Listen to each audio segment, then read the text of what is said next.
ನಮಸ್ತೆ. ಇವತ್ತು ಮಲ್ಲಿಗೆ ಗಿಡ ಪ್ರೂನಿಂಗ್ ಮಾಡಿ ಸ್ವಲ್ಪ ಎಲೆಗಳೆಲ್ಲ ತೆಗೆದ್ಬಿಟ್ಟು ಹೊಸ ಚಿಗುರು ಬಿಟ್ಟು ಎಲ್ಲ ಕ್ಲೀನ್ ಮಾಡ್ತಾಯಿದ್ದೀನಿ. ರೀಪಟ್ ಮಾತ್ರ ಯಾವ ಮಾಡ್ಕೊಳಕ್ಕೆ ಹೋಗ್ತಿಲ್ಲ, ಯಾಕೆಂದರೆ ಗಿಡಗಳು ಏನು ತುಂಬ ಹೆಲ್ದಿಯಾಗಿ ಬೆಳೆದಿಲ್ಲ ಈ ಸರಿ.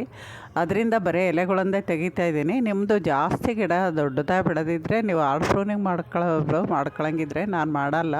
ನಂಗೆ ಬಳ್ಳಿ ಥರ ಬೆಳೆಸೋಕ್ಕೆ ಜಾಸ್ತಿ ಇಷ್ಟ, ಆದರೆ ಈ ಸರಿ ಬಳ್ಳಿ ಥರನೂ ಜಾಸ್ತಿ ಬೆಳೆದಿಲ್ಲ. ನೋಡಿ, ಇಲ್ಲಿ ಹೊಸ ಚಿಗುರು ಎಲ್ಲ ಕಡೆ ಸ್ಟಾರ್ಟ್ ಆಗಿದೆ. ಅದರಿಂದ ನಾನು ಇವನ್ನೆಲ್ಲ ಎಲೆಗಳು ಹಳೇ ಎಲೆ ಇರುತ್ತಲ್ಲ, ಓಲ್ಡು, ಸ್ವಲ್ಪ ಡಲ್ಲಾಗಿರುತ್ತೆ, ಜಾಸ್ತಿ ಡಾರ್ಕ್ ಗ್ರೀನ್ ಇರುತ್ತೆ ನೋಡಿ, ಅವೆಲ್ಲ ಹಳೆ ಎಲೆ. ಇವಾಗ ಹೊಸ ಚಿಗುರು ಬಂದಿರೋ ಸ್ವಲ್ಪ ಲೈಟಾಗೇ ಇರ್ತವೆ. ನೋಡಿದರೆ ಗೊತ್ತಾಗುತ್ತೆ ನಿಮಗೆ ಹೊಸ ಚಿಗುರು ಯಾವುದು ಹಳೇದು ಯಾವುದು ಅಂತ. ಅಂಥವು ನೋಡಿ ಈ ಥರ ಎಲೆ ಒಂದು ಎಲೆ ಬಿಡ್ದಂಗೆ ಪ್ರೂನ್ ಮಾಡ್ಕೊಳ್ಳಿ. ಚಿಗುರು ಬಿಟ್ಟು ಮತ್ತು ಚಿಗುರು ಕಟ್ ಮಾಡ್ಕೊಬೇಡಿ. ಚಿಗುರು ಬಿಟ್ಟು ಇನ್ನು ಓಲ್ಡೆಲ್ಲ ಇರೋದೆಲ್ಲ ಕಟ್ ಮಾಡ್ಕೊಂಬಿಟ್ರೆ ಫಸ್ಟು ಎಲೆಗಳೆಲ್ಲ ತೆಗೆದಾಗ ನಿಮಗೆ ಒಳಗಡೆ ಸ್ಟೆಮ್ ಏನಾದ್ರು ಒಣಗಿದ್ರೆ ಅವು ಕಾಣಿಸ್ತವೆ. ಎಲೆ ತೆಗೆದ್ಮೇಲೆ ಅವು ಕಾಣಿಸ್ತವೆ. ಆವಾಗ ಅವನ್ನೂ ಒಣಗಿರೋ ಸ್ಟೆಮ್ ಯಾವನ್ನ ಇದ್ದರೆ ಅವನ್ನು ಪ್ರೂನ್ ಮಾಡ್ಕೊಂಡು ಮಣ್ಣು ಅಗದ್ಬಿಟ್ಟು ಸ್ವಲ್ಪ ಗೊಬ್ಬರ ಕೊಡಿ. ನಾನಿವತ್ತು ಗೊಬ್ಬರ ಕೊಡ್ತಾಯಿಲ್ಲ, ಎಲ್ಲ ಕ್ಲೀನ್ ಮಾಡ್ತೀನಿ. ಅದಾದಮೇಲೆ ನೆಕ್ಸ್ಟು ನಾನು ಸ್ವಲ್ಪ ಬಾಳೆಹಣ್ಣಿನ ಲಿಕ್ವಿಡ್ ಇದೆ, ಮಲ್ಲಿಗೆ ಗಿಡಗಳಿಗೆ ಮಾತ್ರ ಕೊಡ್ತೀನಿ. ಯಾಕೆಂದರೆ ಇವಾಗ ಅದಕ್ಕೆ ಸೀಸನ್ ಬರ್ತಾಯಿದೆ ಅಲ್ವ, ಸೀಸನ್ ಬಂತು ಅಂದ್ರೇ ಅವು ಚಿಗುರು ಸ್ಟಾರ್ಟ್ ಆಗಿರುತ್ತೆ. ಅದರಿಂದ ಇವಾಗ ನಾವು ಅದಕ್ಕೆ ಏನಾದ್ರು ಕೊಡಬೇಕು. ಎಲ್ಲ ಗಿಡಕ್ಕೂ ಇವಾಗ ಕೊಡೋಕ್ಕಾಗ್ತಿಲ್ಲ, ನಾನು ಪೂರ್ತಿ ಕ್ಲೀನಾಗೋವರೆಗೂ ಕೊಡೋಲ್ಲ. ಈ ಮಲ್ಲಿಗೆ ಗಿಡಕ್ಕೆ ಮಾತ್ರ ಸ್ವಲ್ಪ ಚಿಗುರು ಬಂದು ಮೊಗ್ಗು ಬರಲಿ ಅನ್ನೋ ಇದಕ್ಕೆ ಸ್ವಲ್ಪ ಬಾಳೆಹಣ್ಣಿನ ಲಿಕ್ವಿಡ್ ಕೊಡೋಣ ಅಂದ್ಕೊಂಡಿದ್ದೀನಿ. ಅದೇನಾದ್ರು ಕೊಟ್ಟರೆ ಅದನ್ನು ನಿಮ್ಮ ಜೊತೆ ಶೇರ್ ಮಾಡ್ತೀನಿ. ಯಾವುದು ಅದು ಹೆಂಗೆ ಮಾಡಿದ್ದೆ ಅನ್ನೋದೆಲ್ಲ ಶೇರ್ ಮಾಡ್ತೀನಿ ನಿಮಗೆ. ವಿಡಿಯೋ ಪೂರ್ತಿ ನೋಡಿ ಸಪೋರ್ಟ್ ಮಾಡಿ. ತುಂಬ ಜನ ಸಪೋರ್ಟ್ ಮಾಡ್ತಾಯಿಲ್ಲ ನನಗೆ. ನೋಡಿ, ಈ ಥರ ಎಲೆ ಎಲ್ಲ ನೋಡಿ ನಾನು ಒಂದು ಸರಿ ಹೊಸ ಚಿಗುರಲ್ಲೂ ಸ್ವಲ್ಪ ಮುದುರು ರೋಗ ಇದೆ, ಆ ಥರ ಎಲೆಗಳು ಕೂಡ ತೆಗೆದುಬಿಡ್ತೀನಿ. ನಾನು ತೆಗೆದುಬಿಟ್ಟು ಎಲ್ಲ ಕ್ಲೀನ್ ಮಾಡಿದ ಮೇಲೇ ನಾನು ಬೇರೆ ಇದು ಮಾಡೋದು. ನೋಡಿ, ಹೊಸ ಚಿಗುರು ಹೆಲ್ದಿಯಾಗಿ ಬರ್ತಾಯಿಲ್ಲ. ಅಲ್ಲಿ ನೀವು ಮೇಲೆ ನೋಡಿದ್ರೆ ಗೊತ್ತಾಗುತ್ತೆ. ಯಾಕೆಂದರೆ ಈ ಎಲೆಗಳಿಗೆ ಬೆಸ್ಟ್ ಅಟ್ಯಾಕ್ ಆಗಿರೋದ್ರಿಂದ ಚಿಗುರಿಗೂ ಅದು ಸ್ಪ್ರೆಡ್ ಆಗಿರುತ್ತೆ. ಅದಕ್ಕೆ ನೋಡಿಬಿಟ್ಟು ಆ ಚಿಗುರು ಇದೆಯಲ್ಲ ಅಂತ ನಾನು ಹೇಳಿದೆ ಅಂತ ನೀವು ಅದನ್ನು ಎಲೆಗಳು ಮುದುರು ರೋಗ ಥರ ಇದ್ರೂ ಕಟ್ ಮಾಡದೆ ಬಿಡಬೇಡಿ. ಆ ಥರ ನೋಡಿ ನಿಧಾನವಾಗಿ ಎಳೆ ಎಲೆಗಳಲ್ವ, ಹೊಸ ಎಲೆಗಳು, ಅದನ್ನು ನೋಡ್ಕೊಂಡು ನಿಧಾನವಾಗಿ ಕಟ್ ಮಾಡ್ಕೊಳ್ಳಿ. ಚಿಗುರು ಬಿಟ್ಟು ಚಿಗುರು ಕ್ಲೀನಾಗೇ ಇರುತ್ತೆ. ತುಂಬ ತುದಿ ಇರುತ್ತಲ್ಲ, ಅದಕ್ಕಷ್ಟು ಆಗಿರಲ್ಲ, ಎಲೆಗಳಿಗೆ ಅಟ್ಯಾಕ್ ಆಗಿರುತ್ತೆ ಜಾಸ್ತಿ. ಅದನ್ನು ತೆಗೆದುಬಿಟ್ರೆ ನೋಡಿದೆ ಹೊಸ ಚಿಗುರು. ಈ ಥರ ಬಿಟ್ಕೊಂಬಿಡಿ. ಈ ಥರ ಬಿಟ್ಕೊಂಡ್ರೆ ಮತ್ತೆ ಚಿಗುರು ಸ್ಟಾರ್ಟ್ ಆಗುತ್ತೆ. ಆ ಕಣ್ಣು ಇರುತ್ತಲ್ಲ ರೆಂಬೆಗೆ, ಅಲ್ಲಿಂದನೂ ಬ್ರಾಂಚಸ್ ಬರುತ್ತೆ. ಬ್ರಾಂಚಸ್ ಬಂದೇ ಮೊಗ್ಗು ಜಾಸ್ತಿ ಆಗಿದೆ ಮಲ್ಲಿಗೆ ಗಿಡದಲ್ಲಿ. ನೋಡಿ, ಈ ಥರ ನಾನು ಹೆಲ್ದಿಯಾಗಿರೋ ಕಟಿಂಗು ಒಣಗಿರೋ ಥರ ಇರುತ್ತಲ್ಲ ಅಂಥವೆಲ್ಲ ನೋಡಿ, ಎಲೆಗಳು ಈ ಥರ ನೋಡ್ಕೊಂಡು ಫಸ್ಟ್ ತಗೊಂಬಿಟ್ರೆ ನಮಗೆ ಗಿಡ ಶೇಪ್ ಕೊಡೋಕ್ಕೆ ನಮಗೆ ಐಡಿಯಾ ಬರುತ್ತೆ. ಈ ಎಲೆಗಳೆಲ್ಲ ಇದ್ದಾಗ ನಾವು ಕಟ್ ಮಾಡಿ ಶೇಪ್ ಕೊಡೋಕ್ಕಾಗಲ್ಲ. ಫಸ್ಟು ಈ ಥರ ಎಲ್ಲನೂ ಎಲೆ ತೆಗೆದು ರೆಂಬೆ ಮಾಡ್ಕೋಬೇಕು. ಆಮೇಲೆ ಅದರಲ್ಲೂ ಒಣಗಿರೋ ಕಟಿಂಗ್ಸ್ ಏನಾದ್ರು ಇದ್ದರೆ ತೆಗಿಬೇಕು. ಇದು ನೋಡಿ, ನಾನು ಲಾಲ್ಬಾಗಿಂದ ತಂದಾಗ ಅದಕ್ಕೆ ವೇಸ್ಟ್ ಹಾಕಿಟ್ಟಿದ್ನಲ್ವ, ಮಣ್ಣು ಏನಕ್ಕೆ ಎಷ್ಟಕ್ಕೆ ಹೋಗಿದೆ ನೋಡಿ, ಅರ್ಧಕ್ಕೆ ಹೋಗ್ಬಿಟ್ಟಿದೆ. ವೇಸ್ಟ್ ಜಾಸ್ತಿ ಹಾಕಿಟ್ಟಾಗ ಅದು ಮೇಲೆ ಇದ್ದಂಗೆ ಅನಿಸುತ್ತೆ. ಇವಾಗ ಮಣ್ಣು ಹಾಕ್ಬೇಕು. ಅದಕ್ಕೆ ಮಣ್ಣು ಜಾಸ್ತಿ ಹಾಕಿದ್ರೆ ಬೇರೆ ಆಗಲೇ ಆಲ್ರೆಡಿ ನೋಡೋಕ್ಕೆ ಕೂತ್ರೆ ಈ ಸರಿ ರೀಪಟ್ ಮಾಡಬೇಕಾಗಿತ್ತು. ಅದು ಸ್ವಲ್ಪ ಮೇಲೆ ದೊಡ್ಡ ಪಾಟಲ್ಲಿ ಇಡಬೇಕಾಗಿತ್ತು ಅಥವಾ ಮೇಲೆ ಇಡಬೇಕಾಗಿತ್ತು. ಅಂದರೆ ಈ ಸರಿ ಕೆಲಸ ಇರೋದ್ರಿಂದ ನಾನು ಆ ಕೆಲಸ ಮಾಡೋಕ್ಕೆ ಹೋಗಲ್ಲ. ಈ ವರ್ಷ ಅದರಲ್ಲೇ ಇನ್ನೊಂಚೂರು ಮಣ್ಣು ಹಾಕಿ ಬೆಳೆಯೋಕ್ಕೆ ಬಿಡ್ತೀನಿ.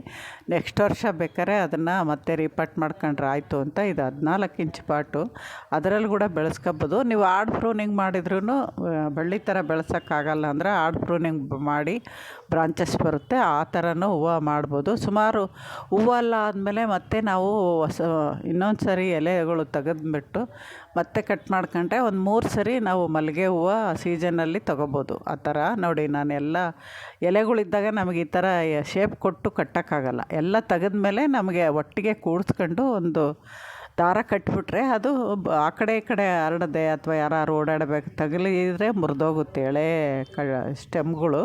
ಅದರಿಂದ ಈ ಥರ ಮಾಡ್ಕೋಬೇಕು. ಇಲ್ಲಾಂದರೆ ಒಂದು ಕೋಲಿದ್ದರೆ ಕಟ್ಬಿಟ್ಟು ಸೈಡ್ಗೆ ಎಲ್ಲರೂ ಇಡ್ಬೋದು. ಈ ಥರ ಮಾಡ್ಬೋದು. ನಾನಿವತ್ತು ಮಲ್ಲಿಗೆ ಗಿಡಗಳೇ ಜಾಸ್ತಿ ಕ್ಲೀನ್ ಮಾಡ್ತಾಯಿದ್ದೀನಿ. ಒಂದು ಗಿಡದ ಮಾತ್ರ ನಿಮಗೆ ಇಲ್ಲಿ ಯಾವ ಥರ ಮಾಡ್ತೀನಿ ಅಂತ ತೋರಿಸ್ತೀನಿ. ಅದಾದಮೇಲೆ ಎಲ್ಲ ಮಾಡಿರೋ ತೋರಿಸ್ತೀನಿ. ವಿಡಿಯೋ ಪೂರ್ತಿ ನೋಡಿ ಸಪೋರ್ಟ್ ಮಾಡಿ. ವಿಡಿಯೋ ಇಷ್ಟ ಆದರೆ ಬೇರೆಯವ್ರಿಗೆ ಶೇರ್ ಮಾಡಿ. ಚೆನ್ನಾಗಿದೆ ವಿಡಿಯೋ, ಉಪಯೋಗ ಇದೆ ಅನಿಸಿದರೆ ನಿಮಗೆ ಶೇರ್ ಮಾಡಿ. ಪ್ರತಿ ವರ್ಷ ಮಲ್ಲಿಗೆ ಗಿಡದ ಬಗ್ಗೆ ನಾನು ಮಾಡೋವಾಗ ನಾನು ಯಾವ ಥರ ಮಾಡ್ತೀನಿ ಅಂತ ಹೇಳ್ತಾ ಇರ್ತೀನಿ. ಹಂಗಂತ ಪ್ರತಿ ವರ್ಷ ಹೇಳಿರಲ್ಲ ನಾನು. ಆ ವರ್ಷ ಏನಾದ್ರು ಬೇರೆ ಮಾಡಿದರೆ ಅದನ್ನು ಹೇಳ್ತಾ ಇರ್ತೀನಿ. ಈ ಥರ ನಾನು ಮಾಡೋ ಅದನ್ನು ನಿಮ್ಮ ಜೊತೆ ಶೇರ್ ಮಾಡ್ತಿದ್ದೀನಿ. ಗಾರ್ಡನ್ನು ಹೊಸ್ದಾಗಿ ಮಾಡೋರಿಗೆ ಅನುಕೂಲ ಆಗುತ್ತೆ. ಹೊಸ್ದಾಗಿ ಬಂದಿರೋರು ಹಳೆ ವಿಡಿಯೋ ನೋಡಿರಲ್ವಲ್ಲ, ಅವ್ರಿಗೆ ಗೊತ್ತಾಗುತ್ತೆ ಅಂತ. ನೋಡಿ, ಇದು ಕೂಡ ನಾನು ಗ್ರೋ ಬ್ಯಾಗ್ಗಳು ಖಾಲಿ ಮಾಡಿದ ಮಣ್ಣೇ ಇದು.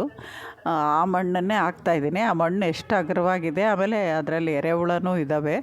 ಅದರಿಂದ ಸ್ವಲ್ಪ ಅದು ಗೊಬ್ಬರ ಹಾಕ್ದಂಗೆ ಆಯಿತು ಆ ಗಿಡಗಳಿಗೆ. ಆ ಮಣ್ಣನ್ನು ಜಾಸ್ತಿ ಮಾಡ್ದಂಗೆ ಆಯಿತು, ಗೊಬ್ಬರನೂ ಹಾಕ್ದಂಗೆ ಆಯಿತು ಅಂತ ಹಾಕ್ತಾಯಿದ್ದೀನಿ.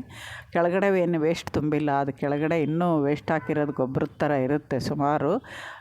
ಅದ್ರ ಮೇಲೆ ಇದನ್ನು ಹಾಕೋದ್ರಿಂದ ಇನ್ನೂ ನಾನು ಇದಾದಮೇಲೆ ಅಪ್ಡೇಟ್ ಕೊಡ್ತೀನಿ ಅವು ಯಾವ ಥರ ಬೆಳೀತಾ ಇದ್ದಾವೆ ಏನು ಅಂತ. ವಿಡಿಯೋ ಪೂರ್ತಿ ನೋಡಿದರೆ ನಿಮಗೆ ಗೊತ್ತಾಗುತ್ತೆ. ಇವಾಗ ಮಲ್ಲಿಗೆ ಸೀಸನ್ ನೋಡಿ, ಅದು ಎರೆಹುಳ ನನ್ನ ಕೈ ಹಾಕಿದ್ನಲ್ಲ ಸಿಕ್ತು.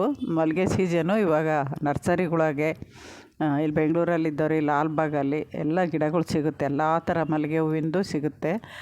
ಗಿಡ ಸ್ಟಾರ್ಟಿಂಗ್ ಫಸ್ಟು ಗಾರ್ಡನ್ ಬೆಳೆಸ್ಬೇಕು ಅಂತ ಅನಿಸಿದ್ದವರು ಈ ಹೂವಿನ ಗಿಡ, ಮಲ್ಲಿಗೆ ಗಿಡ ಇವತ್ತಂದು ಸೀಸನಲ್ಲಿ ಬೆಳೆಸ್ಬೋದು. ಸೀಸನ್ ಇಲ್ಲದ ತಂದು ಬೆಳೆಸಿ ಹೂವು ಬಿಟ್ಟಿಲ್ಲ ಅಂದರೆ ನಿಮಗೆ ಮೊದಲು ಫಸ್ಟು ಸ್ಟಾರ್ಟಿಂಗೇ ಬೇಜಾರಾಗ್ಬಿಡುತ್ತಲ್ವ.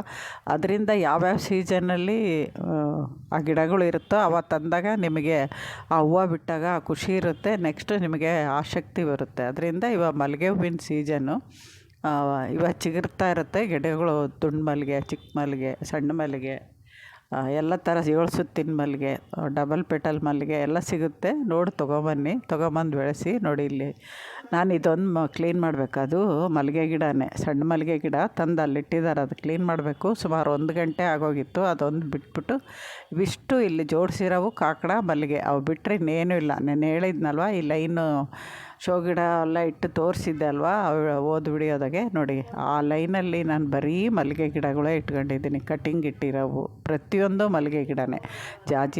ಜಾಜಿ ಮಲ್ಲಿಗೆ ಒಂದೇ ಇನ್ನೂ ತಂದಿಲ್ಲ. ಇದು ವಿರಜಾಜಿ ಎಷ್ಟಿದ್ವೋ ಅವು, ಆಮೇಲೆ ದುಂಡು ಮಲ್ಲಿಗೆ, 7 ಸುತ್ತಿನ ಮಲ್ಲಿಗೆ, ಆಮೇಲೆ ಡಬಲ್ ಪೆಟಲ್ ಮಲ್ಲಿಗೆ ಕಟ್ಟಿಂಗ್ಸ್ ಇಟ್ಟಿರೋವು ಎಲ್ಲ ಇಲ್ಲೇ ತಂದಿಟ್ಟಿದ್ದೀನಿ.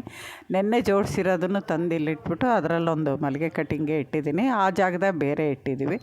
ಈ ಥರ ಹಿಂಗೆ ದಿನ ಬದಲಾಯಿಸಿಡೋದ್ರಿಂದ ನಮಗೆ ಯಾವ ಗಿಡ ಎಲ್ಲಿದೆ ಅಂತ ಲಾಸ್ಟ್ ಕೆಲಸ ಮುಗಿದಾಗೆ ನಾವು ಬೇರೆಯವ್ರಿಗೆ ಹೇಳಿದ್ರು ಕೂಡ ಈ ಲೈನ್ನ ತೊಗೊಂಬನ್ನಿ ಅಂದಾಗ ಒಂದೇ ಗಿಡ ನಮಗೆ ಒಂದೇ ಕಡೆ ಬಂದಂಗೆ ಆಗುತ್ತೆ ಅನ್ನೋದಕ್ಕೆ ನಾನು ಇಷ್ಟು ಕಷ್ಟಪಡ್ತಾ ಇರೋದು. ಅದು ಅಲ್ಲದೆ ನಾವು ಈ ಥರ ಜಾಸ್ತಿ ದಿನ ಬಿಟ್ಟಿರೋದ್ರಿಂದ ಜಾಸ್ತಿ ಬೆಷ್ಟು ಅಟ್ಯಾಕಾಗಿ ಗಿಡಗಳು ಹೋಗಬಾರ್ದು ಅನ್ನೋದು, ಕಳ್ಕೋಬಾರ್ದು ಅನ್ನೋ ಒಂದು ಇದಿರೋದಕ್ಕೆ ಕಳಿಸ್ತಿದ್ದೀನಿ. ಆಮೇಲೆ ಕಾಕಡ ಗಿಡನೂ ಎಲೆಗಳೆಲ್ಲ ತೆಗೆದು ಲೈಟಾಗಿ ಒಣಗಿರೋ ಕಡ್ಡಿ ಎಲ್ಲ ಪ್ರೂನ್ ಮಾಡ್ಕೊಂಡಿದ್ದೀನಿ. ಇಲ್ಲಿ ತುಂಬ ಹೋಗೋಕ್ಕೆ ಆಗೋಲ್ಲ. ಈ ಸೈಡು 1-2 ಸೈಡ್ ಮಾತ್ರ ಓಡಾಡ್ಬೋದು, ಇಲ್ಲ ಈ ಕಡೆ ಓಡಾಡಬೇಕು. ಅಲ್ಲಿ ಒಂದು ಸ್ವಲ್ಪ ತೆಗಿಬೇಕು. ಅಲ್ಲಿ ಪೂರ್ತಿ 2 ಪಾಟು ನಾನು ರೀಪಾಟ್ ಮಾಡೋಕ್ಕೆ ಆಗೋಲ್ಲ, ಅಷ್ಟೊಂದು ಸಾಮಾನಿದೆ. ಕ್ಲೀನ್ ಮಾಡೋಕ್ಕಾಗಲ್ಲ. ಅದರಿಂದ ಅದು 2 ಬಿಟ್ಟು ಇನ್ನು ಮಿಕ್ಕಿದ್ದೆಲ್ಲ ಇಲ್ಲಿ ಕ್ಲೀನ್ ಮಾಡಿದ್ದೀನಿ. ಕ್ಲೀನ್ ಮಾಡಿ ಆ ಸೈಡ್ ಪಕ್ಕದಲ್ಲೂ ದಾಸವಾಳ, ಇನ್ನೊಂದು ಪಕ್ಕದಲ್ಲೂ ಕ್ಲೀನ್ ಮಾಡ್ಕೊಂಡು ಸುಮಾರು 1:30 ಆಯಿತು ಅವತ್ತು. ಅಲ್ಲೇ ಟಿಫನ್ ಮಾಡಿ ಆಮೇಲೆ ಅದನ್ನು ಮುಗಿಸ್ಕೊಂಡು ಬಂದೆ. ಆ ಥರ ಮಾಡೋದ್ರಿಂದನೇ ನಾನು ಇಷ್ಟು ಗಿಡಗಳು ಕ್ಲೀನ್ ಮಾಡೋಕ್ಕಾಗುತ್ತೆ. ಬೆಳಗ್ಗೆ ಬಂದು 9-10 ಗಂಟೆಗೆ ಹೋಗ್ಬಿಟ್ರೆ ಇಷ್ಟೊಂದು ಗಿಡಗಳು ಕ್ಲೀನ್ ಮಾಡೋಕ್ಕಾಗಲ್ಲ. ಇನ್ನೂ ತುಂಬ ಇದ್ದಾವಲ್ವ, ಅದರಿಂದ ನಾನು ಆ ಥರ ಕಷ್ಟಪಡ್ತಾಯಿದ್ದೀನಿ. ಅಲ್ಲೊಂದು 2-3 ನಿಮಗೆ ಗೊತ್ತಾಗುತ್ತೆ ಪಾಟು ಕ್ಲೀನ್ ಮಾಡದೇ ಇರೋವೆ, ಅವು ಕ್ಲೀನ್ ಮಾಡಿರೋವೆ ಅಂತ. ನೋಡಿ, ಅವು ಮಾಡಿಲ್ಲ ಇನ್ನು. ಅಷ್ಟೊತ್ತಿಗೆ ತುಂಬ ಹೊತ್ತಾಯಿತು.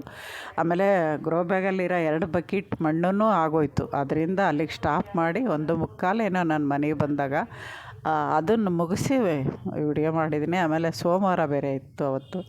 ಬಂದು ಸ್ನಾನ ಮಾಡಿ ಪೂಜೆ ಮಾಡೋದು ಲೇಟ್ ಆಗುತ್ತೆ ಅಂತ ನೋಡಿ ಇಲ್ಲೆಲ್ಲ ಈ ಥರ ಜೋಡಿಸಿದ್ದೀನಿ. ಮತ್ತು ಇಲ್ಲಿ ತಂದು ಇಲ್ಲಿ ಇವಾಗ ಇದಿಷ್ಟು ಮಾಡ್ಕೊಂಡ್ರೆ